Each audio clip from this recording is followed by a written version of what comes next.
Hi everybody. I'm going to start off with a few questions tonight. I've just finished work. I've just got in. Had to run a few errands, and I've had to do a few stuff. But let me run a few things by you. Have any of you ever at work, especially if you work in local authority or the police, military, people who, the NHS, those sort of places. Have you ever heard the phrase, we want to thank you for your dedication, your hard work, your diligence, we're grateful, we recognise, all those phrases.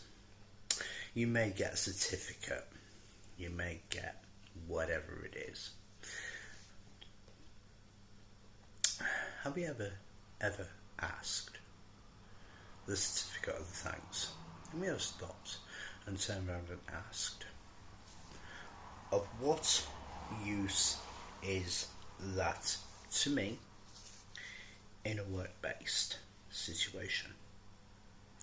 You're there to do work and you are contracted to be paid so much an hour for your work. But really it becomes valueless. I'll tell you a story, and I'm going to name and shame here, and I don't care. So if Daniel McClellan sees this, or a few of the other undesirable people that I know at Eccles Hill Swimming Pool sees this, I was told one day that the council were implementing a policy where if you were sick for more than so many days, if you were off for so many days with an illness or whatever it may be, you were called in to have an interview to assess the situation because of money being wasted. Now, bearing in mind, Bradford City Council wasted over £3 million 1 year by disrupting other people's businesses, buying them out, telling them they had to move, knocking down buildings, and then they were going to knock other things down and build swimming pools there. Then another person turned around and said, no, we're forgetting about all that, and we're not going to do it, we're going to keep things as they are. And then we were told, we don't really have much money. And then for those of us who were working as casual lifeguards, we're having regular work coming in, the hours suited us, we could do what we needed to do, pick and choose and work along with something. So we had to have a contract if we wanted to keep working, and our freedoms were taken away from us. And then we were told all this stuff. So the council was saying, we don't have money, and yet they had to shell out for sick pay, then they had to shell out for holiday pay, all these kind of things. Complete and utter lunacy. And then there were certificates handed out that if you were in attendance for a year for 100% at the time, you had a certificate, and thank you for your diligence. I told myself, I don't want one of your stinking certificates. I'm just going to put food on my table, pay for my gym membership, my gym supplements. Is it going to pay for my shower gels or whatever I need to do to get fresh to come to work or anything? Will it put fuel in my car? Oh, no, we want to show you how thankful we are. Empty. And yet you're forcing us in. If somebody been off with a serious illness, you're forcing them, and then you're piling on all the stress on them by calling them in for an interview to try and tell them, don't be sick again, which forces a lot more pressure, stress, everything else like that, and a complete and utter disgrace to treat your employees. Empty. And then we hear politicians. Whenever you hear a politician say to the police, we appreciate the dedication. That's what everybody relies on who were really in a position of authority or power, the dedication. You're not. The police aren't worth anything to government. We're not worth anything to the local authorities or anything, but then we go, oh, well, we thank you, and then we have all this crap pushed onto us, that freedom's taking everything else.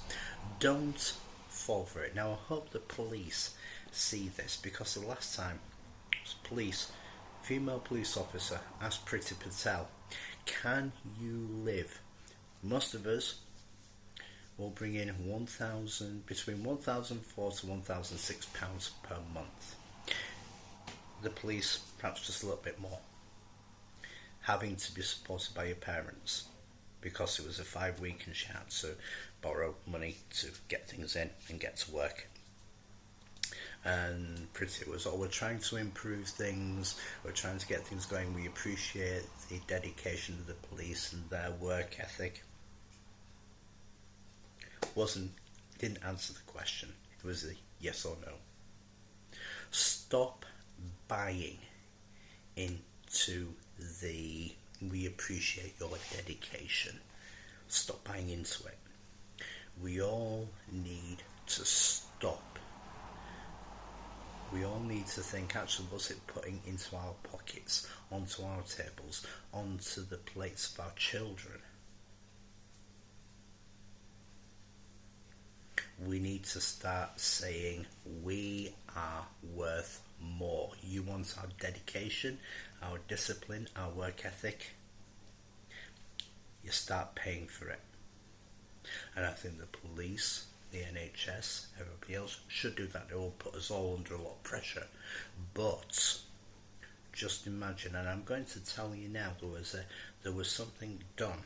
I can't remember which country it was. Everybody stopped using everything for 2 to 3 hours, all at the same time.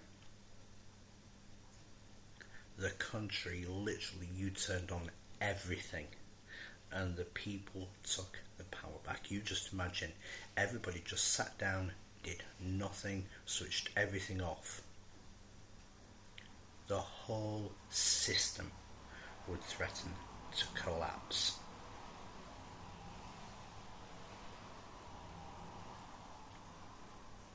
So when somebody turns around and says to police or anything or anybody else, let's start thinking on those terms. Just how much do they value that dedication? Call people out when you hear it.